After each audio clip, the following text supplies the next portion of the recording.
What's up, everybody? It's your pal, the Coin Guy, coming to you here. For once, I'm not alone in my videos. I am joined by one of my wonderful students, Alexia.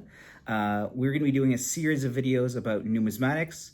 On this one, we're going to do basically a brief interview and introduce numismatics, and then later in some other videos, we're going to go into kind of some basics for identification for Roman coins, Islamic coins, and then we're going to do one about a hoard. I put hoard in parentheses. Okay, so sit back, enjoy.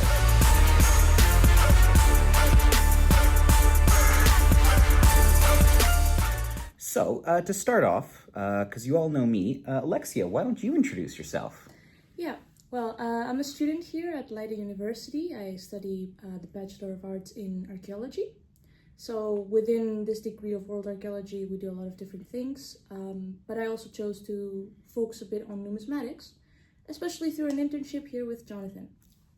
So that's kind of how this started, and that's also the premise for some of these videos. And yeah, I think we can just move right into it. Yeah. So Jonathan, you're pursuing your PhD here at Leiden University. Yep. Could you tell me why and what you're currently researching and how it ties into the world of numismatics? So my main focus is on the coins and numismatics of Central Asia, so especially Kazakhstan, also some stuff with Kyrgyzstan, Uzbekistan, and kind of the rest of the region. And I'm looking at the site of Otrar, which is, if you know your history of the Mongols and Genghis Khan, it's if we follow the story, it's allegedly the first site that Genghis Khan, and I want to look at the pre-Islamic because that period has not been researched quite as well as some of the others. Yeah. So I'm looking at how does this site connect to the bigger worldview at the time. Of course, yeah.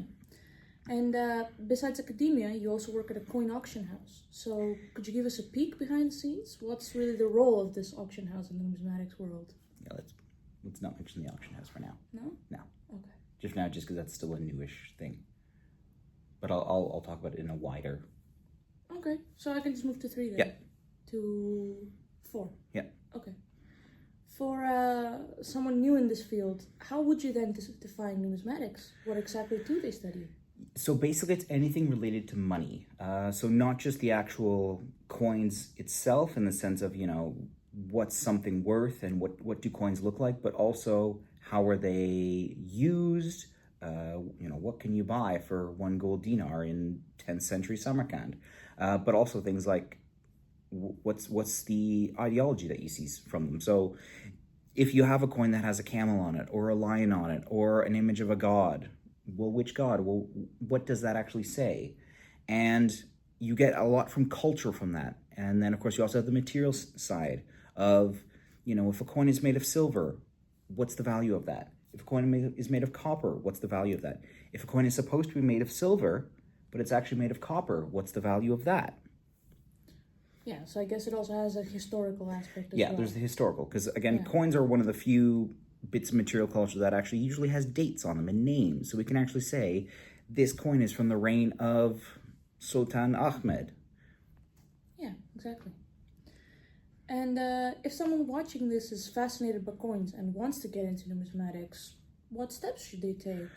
Are there any specific skills, any courses that you might recommend? Numismatics is also a kind of a weird subsection of archaeology and academia because it doesn't have, shall we say, the rigorous course structure that, say, something like ceramics or osteology, bones has. You kind of have to do a lot of self-study. So the way I started and the way a lot of people start is going through your change when you were young, and just, every time you'd go on a trip, you'd suddenly realize, oh yeah, I've got 10 coins from Serbia, and they're all from different years. And that's how I actually started. Well, for me, it was with Canadian coins, right? Having a penny from 1991, 1992, 1993, 1994, et cetera, et cetera. Other than that, biggest thing and most useful resource you could possibly have is, when I put it upside down, books. This is where I've gotten a lot of my knowledge from. It's just reading as much as possible, going through websites. There's a number of really good websites that we can go into. I think I've pointed out some of them to you. Yeah, exactly. Which ones did I point out to you? We did Zeno. We did a lot of Zeno. Yeah, Zeno.ru is a great website.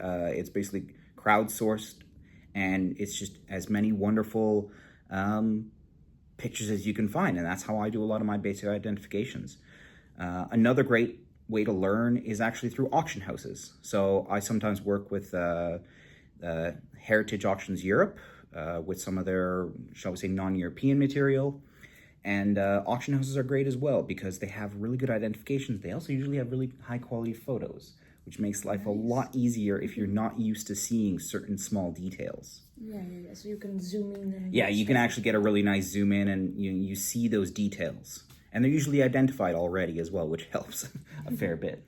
Great. And well, as an archaeologist, we do have a lot of different essential tools, but are there any ones that are specific to numismatics or we can use for examination? A big thing, which unfortunately I did not bring today because apparently I'm a really bad numismatist, biggest thing in numismatics is your weight and your diameter with coins. So if you can get the weight and diameter, so use a caliper and then use like a little jeweler's weight, that does amazing things because the difference between an Augustus year 1 and an Augustus year 2 can sometimes be a couple grams. Yeah.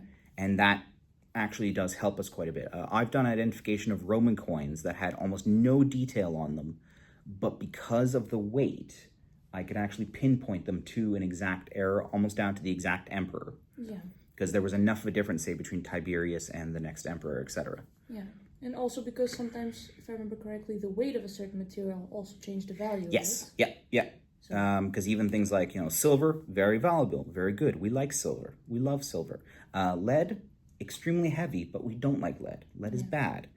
But oftentimes people would throw lead into a silver coin or more lead in order to offset the silver quantity. Yeah. All right. So, yeah, for someone just starting out, where can we find any of these coins to study? I mean, besides the online sources, is there any other places we can look at? Yeah, so this is a tricky one because, not everybody has a bunch of, Roman coins sitting around. Museums, there's nothing wrong with taking a good hard look at museums. Online, again, you have sites like Zeno, Numista. There's a number of really nice forums, World of Coins, for example, where it's just people chatting and posting photos and saying, hey, I've got this coin and I don't know what it is, which you've had some fun experience using those kind of forums as well. Yeah, and that's also part of the learning process. It's learning how to post a photo on Zeno because we can be very particular about what we expect out of a photo for identification. It could be it's just practicing using the terminology, getting used to knowing certain citations. So if you say this has a KM number, do you know what a KM number is? I don't think I do. No? So that's something where Kraus Numismatics, so the standard catalog of coins, if you speak to numismatic type people and you say, this has a KM number, they will know what that means and they know exactly which book to look for. That's an experience that you've got to gain. Yeah. And so, besides just the tools, what actually makes numismatics such a rich field of study? Why can it be so interesting? And I mean, well, it's the greatest field in archaeology, obviously, without a doubt. To me, it's something where you can gain so much information, and it's also a shockingly understudied field within the greater picture of archaeology. So it actually means that you can really make a career out of it, as I've done, or I'm trying to do, depending on how you want to look at it. Yeah, I mean, I guess it's basically like how pottery reveals things about the past. I think the coins can also tell us a lot. Yeah, you can learn so much from coins, and they complement other material as well, because, oftentimes when we find coins, they are with ceramics, they are with bones, they're with other material, and you can use them in tandem really nicely. Perfect. Well. Yeah. I mean, for you, what's the biggest thing you've learned in this whole experience of working with numismatics? I would say it's really how contextually diverse it can be. So even if you have the same coin or the same, let's say, type of coin, it can have a totally different context depending on where you're studying it or where it has been found, or even what was the different purpose. So let's say between the different emperors, what could they be trying to represent? Could they be trying to represent themselves at a better light or more majestic? Yep. And that differs per coin, even if it's very similar types. So for me, I think that's what I really liked. awesome. I'm glad you've learned something. I'm glad I've done at least a somewhat decent job. So that's it for today, for this video. Again, this is going to be part of a series that we're going to be doing. If you like what you see, subscribe, ask questions, tell us what you want to see more of. And that's all for today. Bye-bye for now, folks. Bye-bye. Have a good day.